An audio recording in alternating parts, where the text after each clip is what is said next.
Well, a Human Sciences Research Council photographic exhibition, depicting the aftermath of the 2015 Fees Must Fall protests aims to create awareness about mental health. It's a very clever exhibit. This also wants to destigmatize mental illness and create spaces for students to speak freely about their experiences. That's right, 34 images are on display at the University of Cape Town, and eNCA's Nobesuthu Hejena has this report.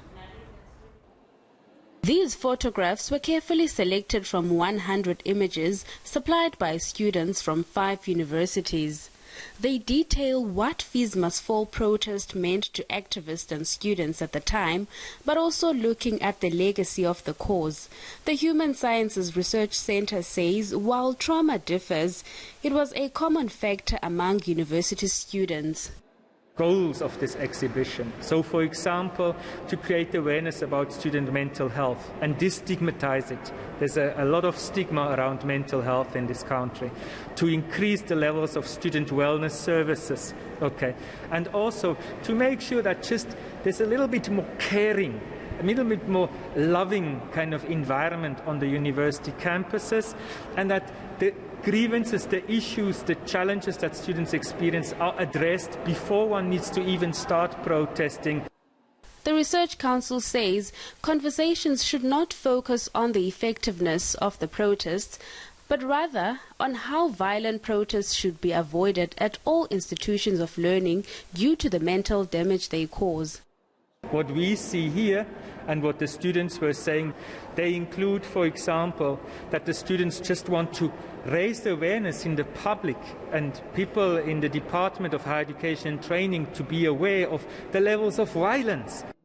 Former UCT 2019 SRC president and student activist Asanda Lubelo says universities across the country have a mandate to ensure that students' issues aren't met with violence. There are things like subjecting students, peacefully protesting students, to things like, police and private security, things that govern that process, for example. And so I think there is a lot to be said about structural violence at the institution, which needs to be regulated in as much as we expect students to protest peacefully. Research revealed that students at tertiary institutions don't trust the student affairs departments, which is something that UCT wants to change. Our students have been supported online, have been supported, those that are on board. So that kind of caring, compassion and kindness, we have shown that. And the resources are being put into that space to ensure that students are being supported. And not for me to speak. You can ask them. They will tell you in terms of how we are responsive to the issues of mental health. So as a university, that's what we have done in that regard. The exhibition is available online, but the Research Council says it will take it across the country as a teaching opportunity for students post the Fees Must Fall protests. Nobesuthu Hejena, Cape Town.